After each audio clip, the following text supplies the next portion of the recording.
Hello ভিউয়ার্সরা, আজকের এই ভিডিওতে আইপিএলে বাংলাদেশের মুস্তাফিজুর রহমানের এমন কিছু ব্যাটিং, বোলিং এবং ফিল্ডিংয়ের ভিডিও ফুটেজ শেয়ার করব যা দেখে সত্যি আপনাদের খুব ভালো লাগবে।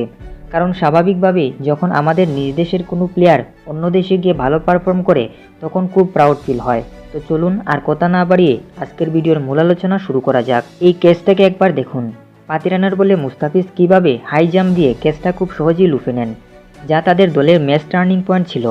মুস্তাফিজ নিজের শরীরের ব্যালেন্সটা ঠিকঠাক রেখে সুন্দরভাবে ক্যাচটা বাউন্ডারির বাইরে থেকে ভিতরে এসে লুফে নেন, যা সত্যি একটা অসাধারণ ক্যাচ। ফলে মুস্তাফিজ দলের সবারই বাহবা পান, কারণ কথায় আছে ক্যাচ মিস তো ম্যাচ মিস।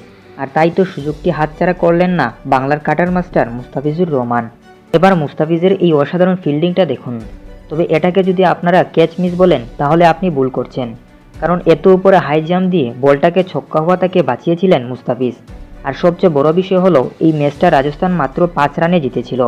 একবার ভেবে দেখুন, যদি এই বলটা মুস্তাফিজ না আটকাতেন তাহলে তারা ম্যাচটা কিন্তু হেরে যেত। এবার আসুন আইপিএলে মুস্তাফিজের ব্যাটিংটা একবার দেখে নেই। বোলিং তো সবাই দেখেছেন, কিন্তু ব্যাটিংটা আপনারা কয়জনে দেখেছেন? আপনারা সবাই জানলে এটা অবাক হয়ে যাবেন যে দলের কেউ যখন একটা ছক্কাও মারতে পারেনি তখন দলের হয়ে একমাত্র মুস্তাফিজুর রহমান ট্রেন্ট বোল্টের মতো বোলারকে একটা ছক্কা মেরেছিলেন। আর এটা আপনারা সবাই তাদের প্লেয়ারদের ফেস এক্সপ্রেশন দেখলেই বুঝে যাবেন, কারণ এটা ছিল সে ম্যাচে তাদের প্রথম ছক্কা।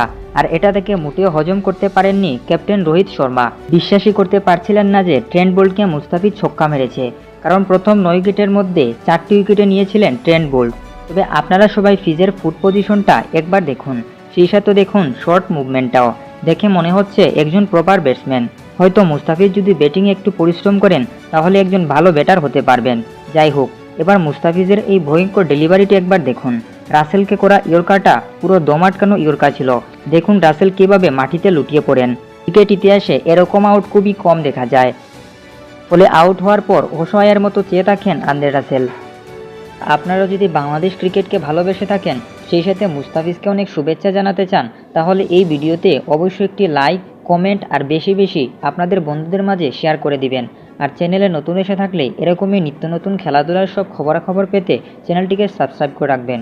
ধন্যবাদ সবাইকে।